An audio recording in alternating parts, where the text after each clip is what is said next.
After nearly a decade without a dedicated healthcare facility, the people of Larry Shoes once again have access to essential primary healthcare services in their own community. On March 11, 2015, the Larry Shoes Wellness Centre was destroyed by fire, disrupting services and forcing residents to seek care elsewhere.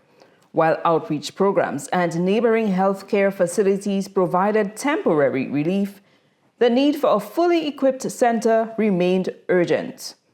I was awakened by a phone call in the wee hours of Monday, the 9th of March in the year 2015.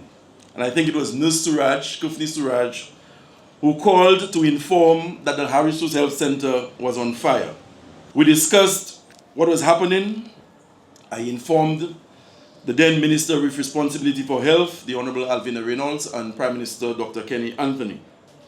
And lo and behold, Dr. Anthony immediately made provisions for $371,000 to be placed in the budget to begin the reconstruction process. It was grant money from the Republic of China, Taiwan. The elections came. We were not successful at the polls as a party, and so there was a change of government.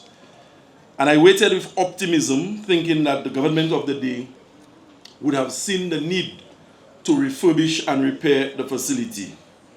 I waited for 5.5 years, and it never happened. Aujourd'hui, I'm content that no hands and no. And I am extremely grateful to the Prime Minister, my cabinet colleagues, all the staff from the Ministry of Health, my constituents, and everybody would have played a part in the restoration of this facility for the people of the Mabweva Valley. Thank you very much for being here, and I hope that this facility will represent progress for the people of the constituency. Thank you very much. That promise has now been fulfilled. On Friday, February 28, 2025, the new Larry Shoes Wellness Centre officially opened its doors, restoring vital services such as maternal and child care, chronic disease management, and general medical clinics. For the first time, the centre also offers specialist care in dental health, mental health, men's health, and podiatry, expanding access to critical healthcare services. So I want to thank all those who worked very hard. I want to thank the Prime Minister in a very special way. Today is not the day for me to explain to you why this Prime Minister will go down in history as the Prime Minister for Health, because the resources he has put into health will show you that if you look at the resources, if you look at the figures, you will understand that this Prime Minister has put the most resources in health in the history of St. Lucia. With modern infrastructure and enhanced services, the Larry Shoes Wellness Centre represents the government's commitment to ensuring every St. Lucian has access to quality healthcare. Prime Minister Honourable Philip J. Pierre, Health Minister Honourable Moses Baptiste, and Parliamentary Representative Honourable Shawn Edward have all championed this initiative as part of a broader push to strengthen the island's healthcare system.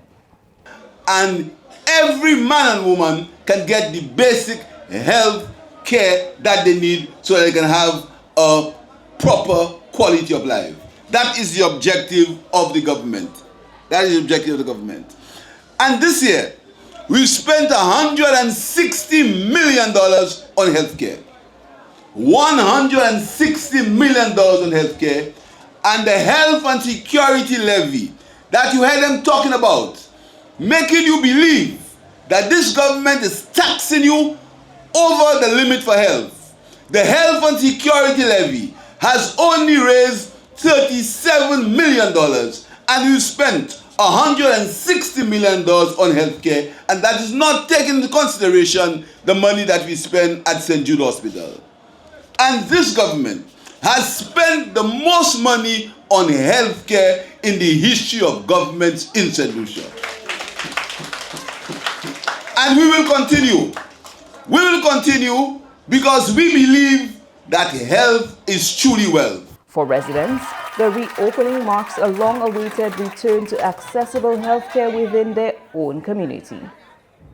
The opening of the Larry Shoes Health Centre will alleviate the strain on the staff of the Richmond Health Centre and the hassle for the elderly and the vulnerable of the Mabia Valley to access health care.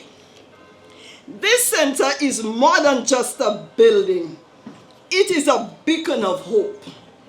A place where our people can seek wellness, where families can receive vaccinations, mothers can access prenatal care, and those in need can receive urgent medical attention. For residents, the reopening marks a long-awaited return to accessible healthcare within their own community.